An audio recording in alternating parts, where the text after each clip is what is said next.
अपनाए या ना अपनाए, किसी का ज़िंदगी बर्बाद करके अगर वो खुश है तो आगे माता रानी है। हमको ऐसा उम्मीद उनसे नहीं था, उनसे था कि वो राह पलाएंगी उनको। जब बेटा बिगड़ जाता है, एक माँ ही है उसको सही राह दिखाती है। देखिए ज्योति सिंह के पिता की इस पूरी वीडियो को आगे देखते हैं, उससे पहले आप सबको बता दूं कि ज्योति सिंह बीते रात को अपने जन्मदिन के अवसर पे सासाराम माँ तारा चंडी के दरबार में पहुंची हुई थी।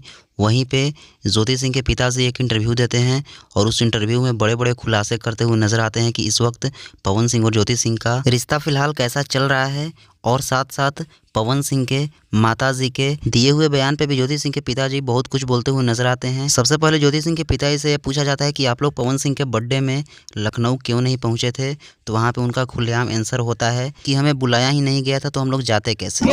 जब बुलाया ही नहीं गया तो आदमी क्या जाए। उसके बाद ज्योति सिंह के पिता से पूछा जाता है कि पवन सिंह वहां पे अपने बर्थडे पार्टी में मंच पे रो भी दिए थे, तो उस पे ज्योति सिंह के पिता का क्या कुछ बयान आता है, आप सब ये भी देख लीजिए। एक्टर है, एक्टिंग कर रहे हैं। उसके बाद ज्योति सिंह के पिता पवन सिंह और ज्योति सिंह के फिलहाल चल रहे रिश्ते पर क्या कुछ बोलते हैं, ये भी थोड़ा सा आप सब देख लीजिए। वो अपनाए या ना अपनाए, रिश्ता उसी तरह है। यानी कि दोनों लोगों के रिश्ते में भी वही खटास चल रही है। उसके बाद लास्ट में पवन सिंह की मां ने जो बयान दिया था उस पर ज्योति सिंह के पिता ये बोलते हुए नजर आते हैं कि उनको ऐसा नहीं बोलना चाहिए था, उनसे हम लोगों को ये उम्मीद नहीं थी क्योंकि वो एक माँ थी और उन्हें अपने बेटे को समझाना बुझाना चाहिए था। बट भाई हम लोगों को यहाँ पर किसी के पर्सनल मैटर में बोलने का कोई हक नहीं, बट हम लोगों की यही चाहता है कि पवन सिंह और ज्योति सिंह का रिश्ता ठीक हो जाए, दोनों का रिश्ता सही से चलने लगे।